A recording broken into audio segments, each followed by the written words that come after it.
morning, I'm Jules Pittham. Welcome to the Data Explorers Stock Lending Briefing for the 11th of November 2008. We're going to concentrate this morning on DESLI, Data Explorers Stock Lending Index, looking at the industry sectors that have seen the most shifts over the last few days.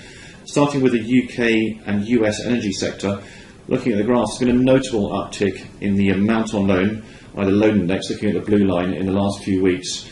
And that's a reflection, we think, of the oil price falling rapidly, as well as commodities, but in most part attributable to the fall in the oil price over the last few weeks. And the same is true on the UK energy sector, where we've seen the loan index rise to north of 140.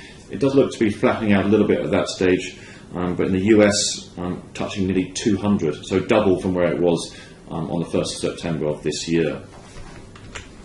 Turning now to the insurance sector, obviously we've heard the news that AIG package has been potentially increased to $150 billion, and there are concerns about UK insurers and their exposure to the current market environment.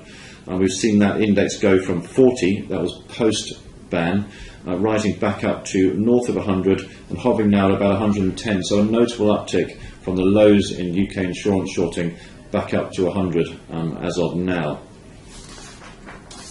And very briefly today on the UK beverage sector, concerns around the amount of debt held within the UK pub sector and the fundamentals behind the UK pub sector. Are people perhaps drinking less in the current environment?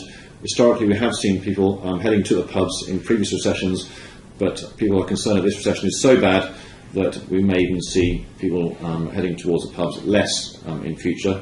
It is starting to crest at around 190 now, but there's a notable uptick in loan index from its 100 around about mid-October all the way up to 190 as of now.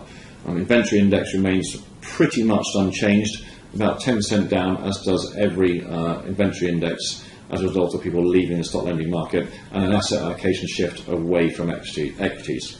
That's all from us today. Thank you.